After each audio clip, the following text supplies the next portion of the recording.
Well, good afternoon. If it's Monday, 3 o'clock Eastern, it's Mondays with Michael live here on Facebook.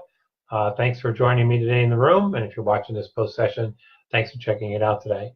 So as you know, we're in this 5-part series around team building. And we're following the kind of program, if you will, the Patrick Lencioni program, the 5 dysfunctions of a team, for those who read the book. Our partners at Wiley built this program, the 5 behaviors of a cohesive team. It's been very popular the last couple of years. A lot of our clients seem to be really embracing the program. A lot of our clients have teams that really need to work better together, and they're trying to find programs to help assess behavior, assess team issues, and then kind of help the team work through some of those issues, but also to build some action plans and some new behaviors to take the team to another place.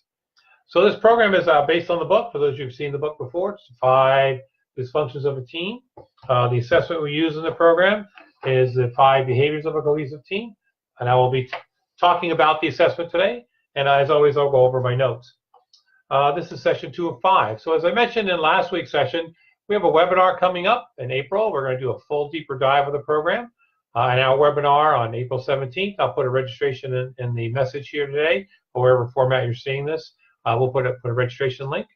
I'm also offering a free consultation to talk about your team. So if your team is struggling, going through some challenges, going through some issues, I'm offering a free consultation. So message me here at Facebook or on LinkedIn or Twitter, wherever you see this, and we'll set up a time. We can have a chat about what's going on with your team. So last week was Module 1, and Module 1 was all about trust. We talked about vulnerability-based trust, how to build trust on the team. So when we deliver the program, we deliver it in 5 half days. So we use it as a skill-building program. So at the end of Module 1, participants go back after they've done their action plans, and they actually practice the trust behaviors.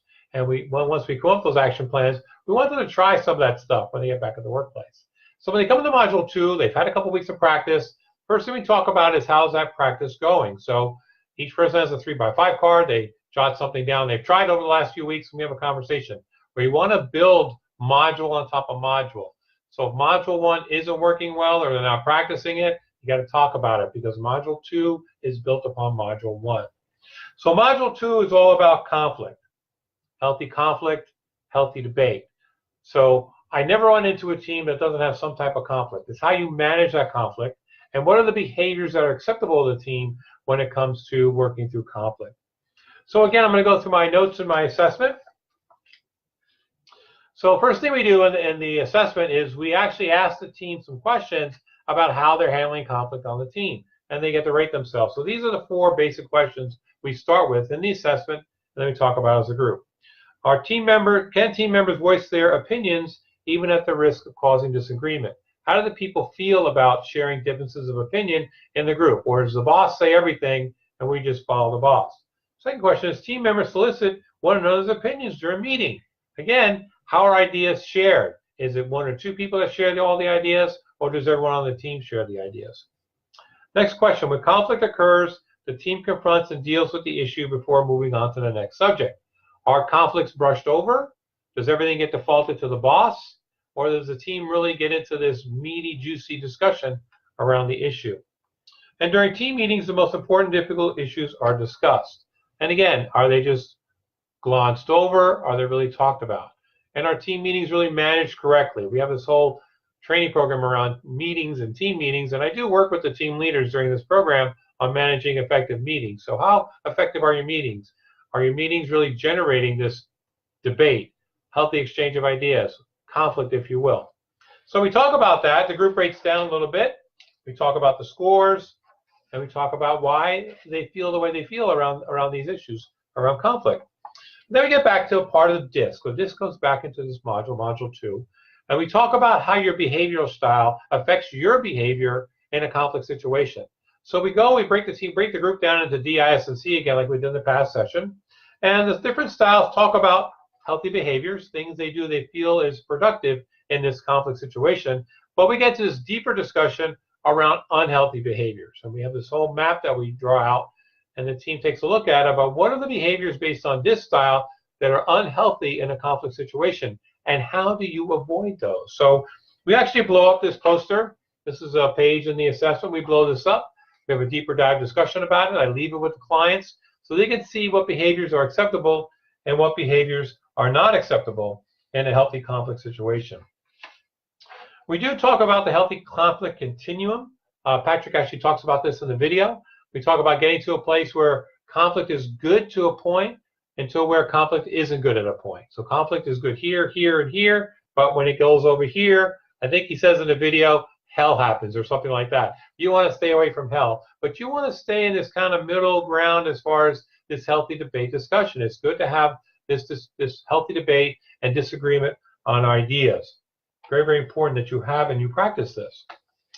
So how do we master conflict? So one of the things we talk about in the group during the session is what are acceptable and unacceptable behaviors in a conflict situation.